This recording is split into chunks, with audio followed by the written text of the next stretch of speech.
Сәлеметсіздер ме, құрметті әріптестер. Мінекей мен жалғастырып өтейін. Бүгінгі біздің тақырыбымыз оқу мақсаттарына бағытталған кері байланыс. Нұрила Сырлайым айтып кеткендей, сабақтағы кері байланыстың 3 түрі бар.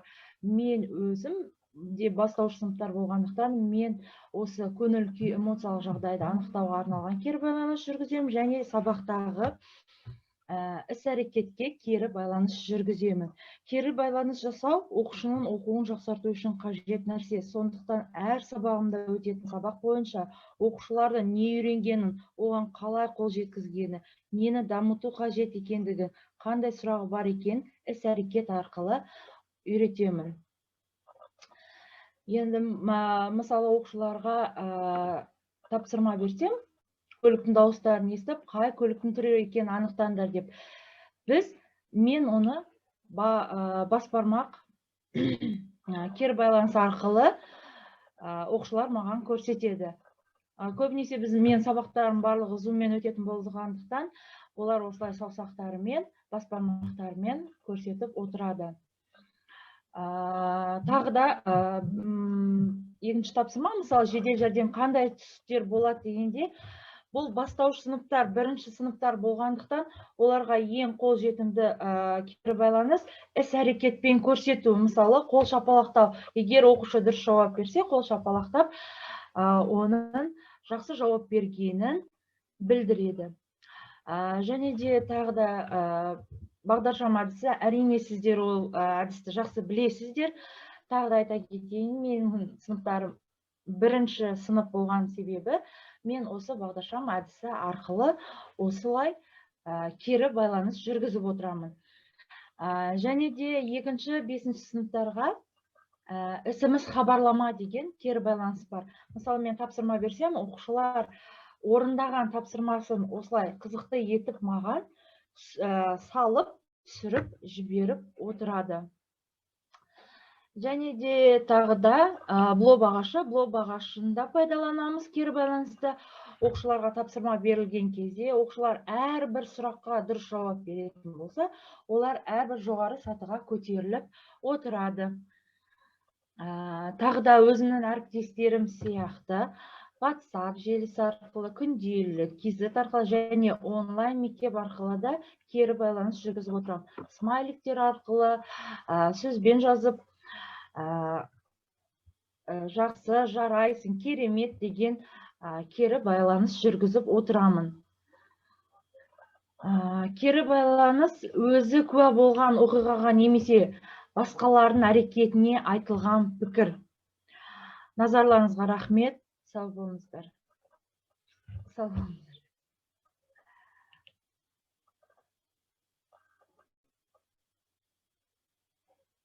Өшті ма?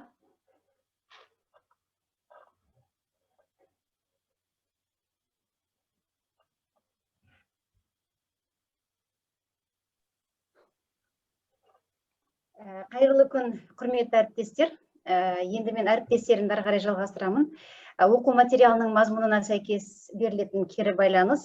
Мен алдыңғы айтқан әріптестерімді қайталамай қояйын, және менен кейін айтатын әріптестерімде де болғандықтан, мен негізгі өзімнің сабағымдағы практикамда өткен және солардың қалай өтіп жатқандар туралы тоқталып өткім келеді.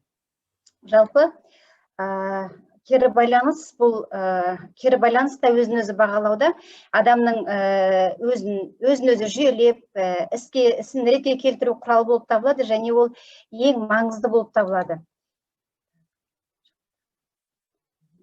Енді біз, өздеріңіз естеріңізде болса, алдыңғы күні бізде жиналыс болған кезде мектептің даму зерттеу, рефлексиялық зерттеу моделі көрсетілді. Сол жерде рефлексиялық ізденістің зерттеу әрекетіне сүйенсек, ол жерде біз өзімізге рефлексия деген нәрсені көп қоя бермейді екенбіз. Яғни біз ең бірінші сабақ жоспарын жасаған кезде өзіміздің алдыңғы өткен сабағымызға кері байланыс, яғни рефлексия жасау керекпіз.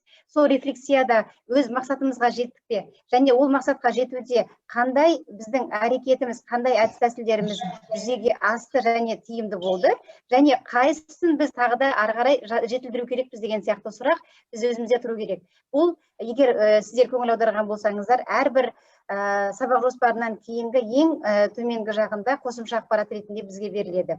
Осы арқылы біз келесі сабаққа жоспар құраймыз. Яғни біз ойлану арқылы өзіміздің сабағымызды жүйелі түрде, тиімді түрде жоспарлау керекпіз.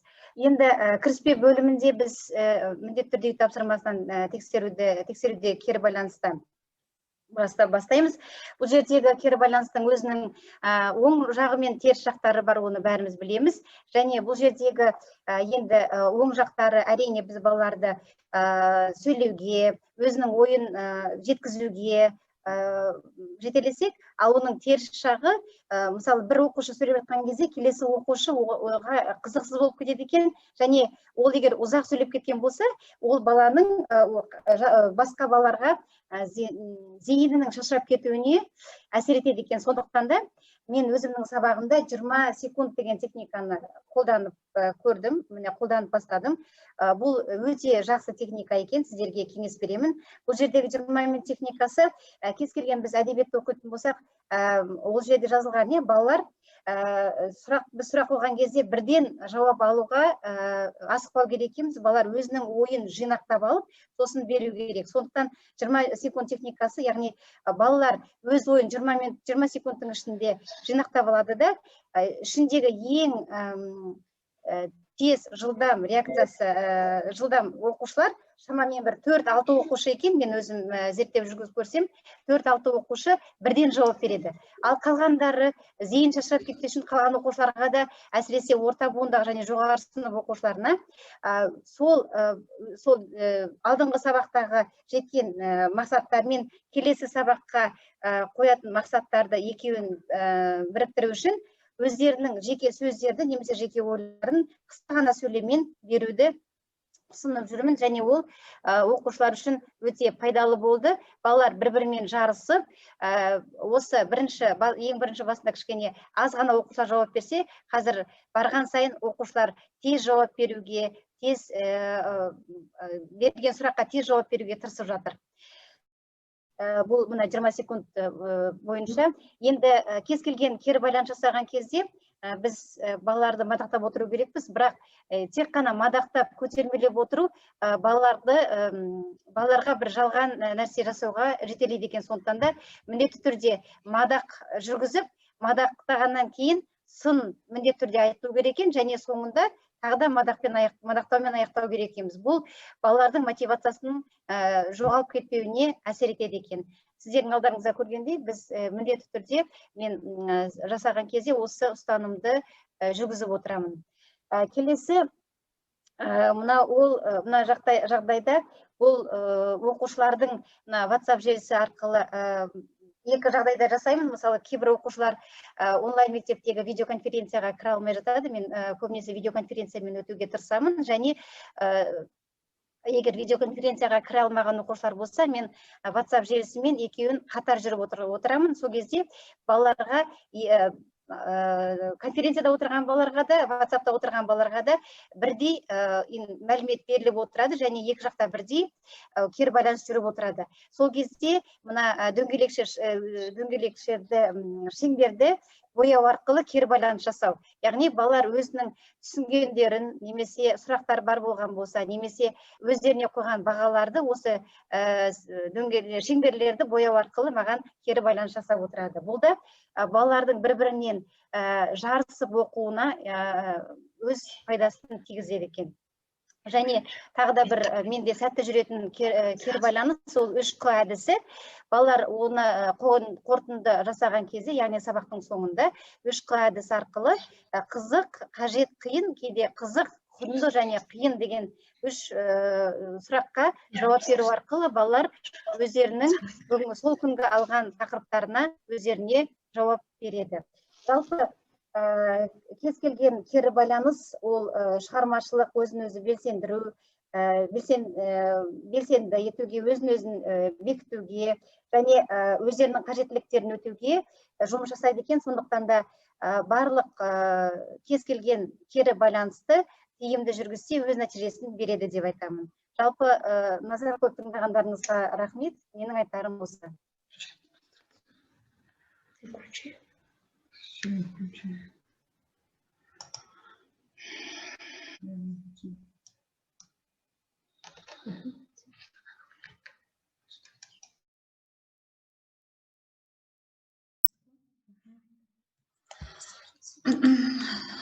Сәлеметсіз бе, Сәуле Орлықхановна және әріптестер. Бүгінгі кері байланысымыздың тақырыбы қалай етсек те оқушы арқылы оқуды жақсарту, білім алу арқылы биік жетістіктерге жету және шығармашылықты дамыту болып табылады. Енді осы кері байланыс туралы вебинарға дайындалу барысында мен онлайн мектеп платформасындағы әдістемелік көмек сайтындағы қажет ақпараттың барлығын оқып, танысып, не ұсынсам екен деген ой болды. Сол кезде жағы осы тапсырманы орындау кезеңінде ең басты баланың оқу қабылдау деңгейіне байланысты А, Б, С деңгейлері болады. Сол деңгейлер арқылы дамиды және де осы даму процесі қалай іске асатыны туралы сіздерге ақпарат бергім келеді.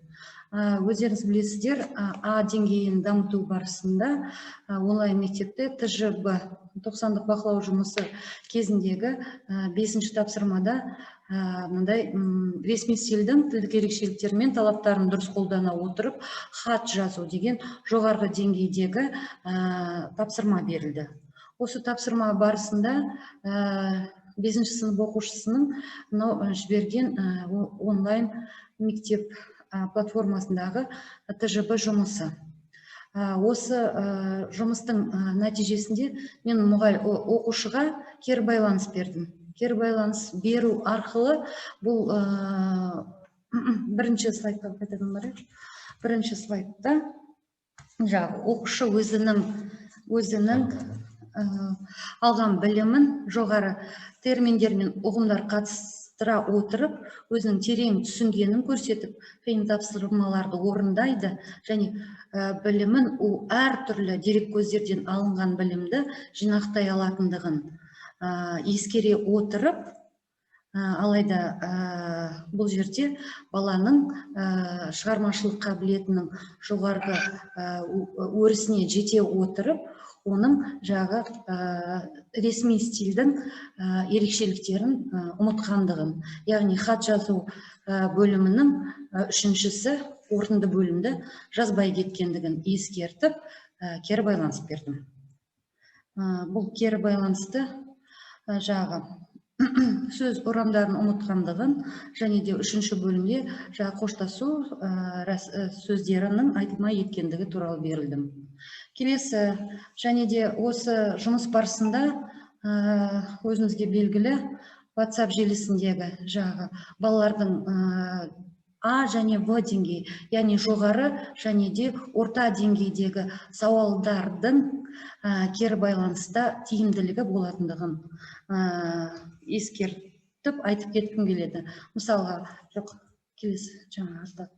материалдық әл-ауқат, адамның мүлкі ақшасы деген жағдайда баланы кері байланыс беру арқылы рухани байлықтың қайдан туындайтындығы туралы сәл ғана анықтама беру арқылы рухани байлыққа қалай жету керек жолдарына жол ашқандай болдым. Білім алушылардың оқудағы кемшіліктерін алдын алу үшін бөлімде, ортақ тақырыптарда, жиынтық бағалау нәтижелерін тексеру барысында сындарлы, конструктивті кері байланыс беру мұғалім тарапынан да, білім алушы тарапынан да білім мен дағдыны толықтыруға бағытталған әрекеттерге жол ашады деп ойлаймын. Рахмет назарларыңызға. Сұрақтарыңыз бар ма екен? Рахмет, жақсы түсінікті. Орнына сөз басталды ғой. Қайырлы күн, құрметті әріптестер. Бүгінгі кері байланыс орнатудың оңтайлы әдістері деп атадым. Енді менің бүгінгі алдыға тартып барлық маған дейінгі әріптестерім бұл жерде айтып өтті ғой. Енді WhatsApp-та жаңағы онлайн мектептегі және де басқа Google форма арқылы мен негізі оқушыларда өзім Google Meet видеоконференциясын және Zoom видеоконференциясын қолданыламын 6-шы А сыныпқа және 7-ші А сыныпқа. Сол жерде негізгі мен кері байланысты көбінесе ауызша аламын. Яғни бұл жерде енді мен бүгін жазбашада кері байланыс алып отырамын. Оның тақырыбын сәл енді есте қалу үшін деп айтайын ба, көпшіліктің назарын аударту үшін авторитар мұғалім болмаңыз деп атадым бүгінгі жаңағы кері байланысының тәсілін авторитар мұғалім болмаңыз. Яғни кез келген педагог қателесуі немесе әдістемелік тұрғыда әлсіз болуы мүмкін. Мысалға, мен өзім бастап келе жатқан жас маман ретінде бұл жерде бір әдістемелік тұрғыдан болсын, басқа сабақ беріп педагогикалық шеберлік тұрғысынан болсын бір мықты маман деп айта алмаймын. Сондықтан үйренетін нәрсем әлі көп екенін мойындаймын. Және ол бұл тұрғыдан әлсіз болуы немесе кейбір сәттерде қателесу ол ешқашан ұят нәрсе емес. Негізгі ұят нәрсе немесе негізгі проблема ол қателіктерімізді мойындамау, әрі түзетпеу және әдіснамалық тұрғыдан дамуға деген қадам баспауымыз біздің негізгі осы нәрседі ұят деп санауға болады деп ойлаймын.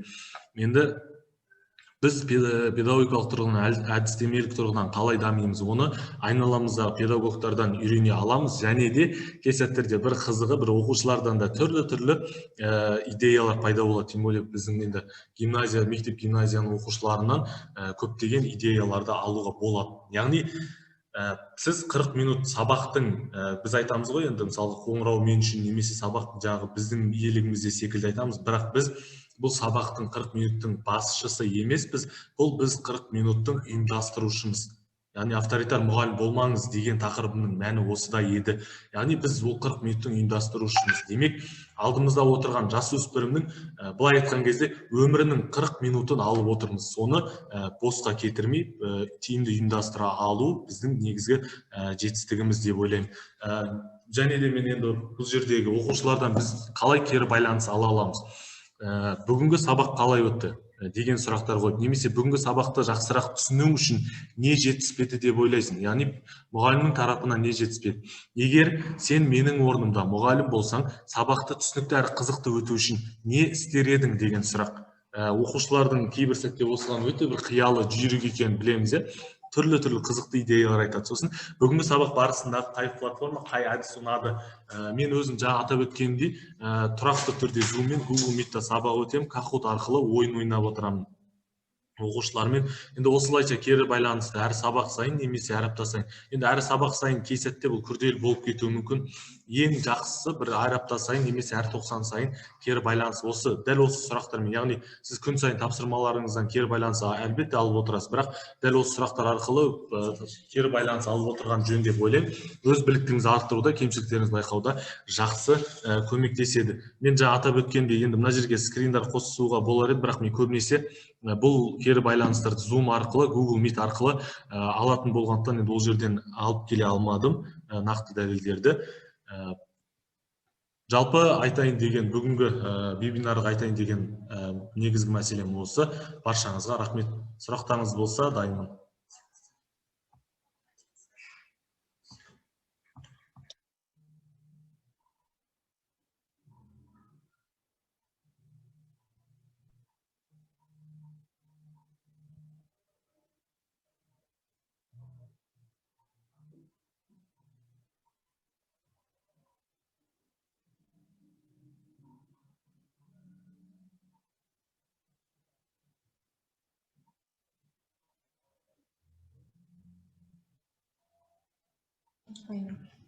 Камила, Гүлжанар апай, Айнұр апай, сөзіңіздегі сіздерде.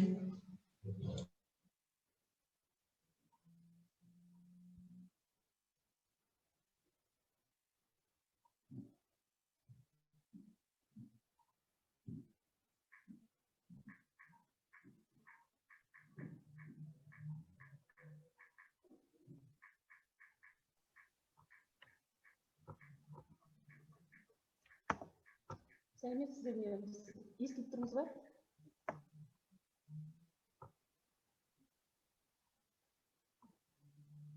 Естіліп тұрмыз ба, әріптестер? Ақырын естіліп тұрсыз, ақырын.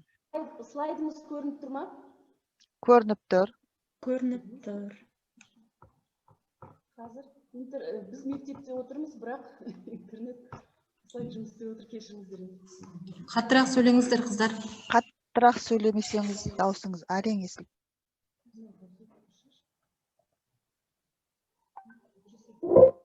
Сіздерге бүгінгі біздің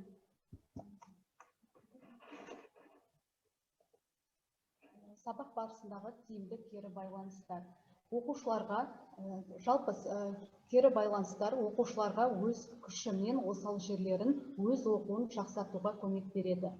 Оқушылар кері байланыстың тиімді әдістерін жүзеге асыруды жоспарлай алатын болады.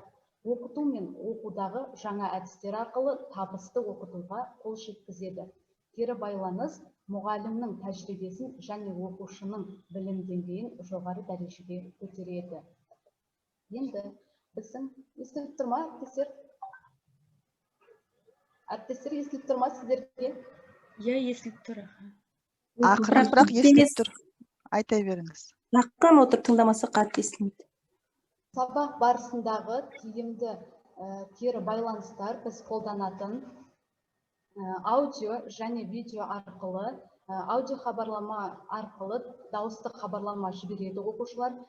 Сол аудио және видео арқылы кері байланыс жасағанда мен дер кезінде бағалап, дер кезінде қателерін түзеп отырамын.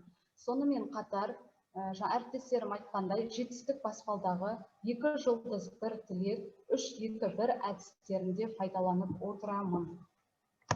Енді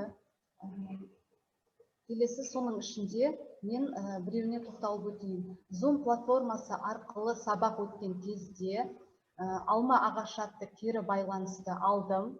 Оқушылар бір алманы таңдау арқылы бүгінгі сабақта түсінгендерін біліп отырамын. Жасыл түсті алма, ол жақсы түсіндім, орындай алдым дегенді білдіреді. Сары түс сұрақтарым бар, әлі де жаңағы түсінбегендігін білдіреді. Қызыл түс тапсырманы өз бетінше оқушы орындай алмайтындығын, яғни түсінбегенін білдіреді. Осы қызыл түсті алманы таңдаған оқушыларыммен жеке видеозвонокқа шығып, жеке жұмыс жасаймын. Енді сонымен қатар 3-2-1 әдісінде қолданамын. Сабақ барысында сабақ бойынша маңызды 3 ақпарат және қиындық туғызған 2 жағдай келесі сабаққа бір ұсыныс, яғни оқушылар айтып отырады. Келесі сөз кезегін Камила Желауовнаға беремін.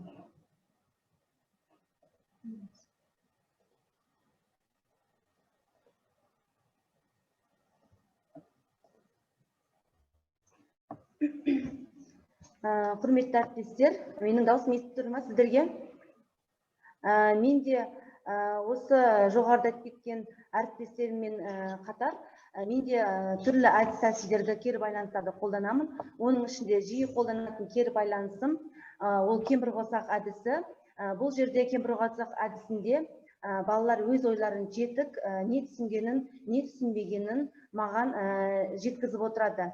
Ол бұл жерде ең төменгі сатысынан бастайтын болсақ, мен бүгін білдім, мені таң қалдырды, маған қызықты болды, менде бәрі дұрысталды.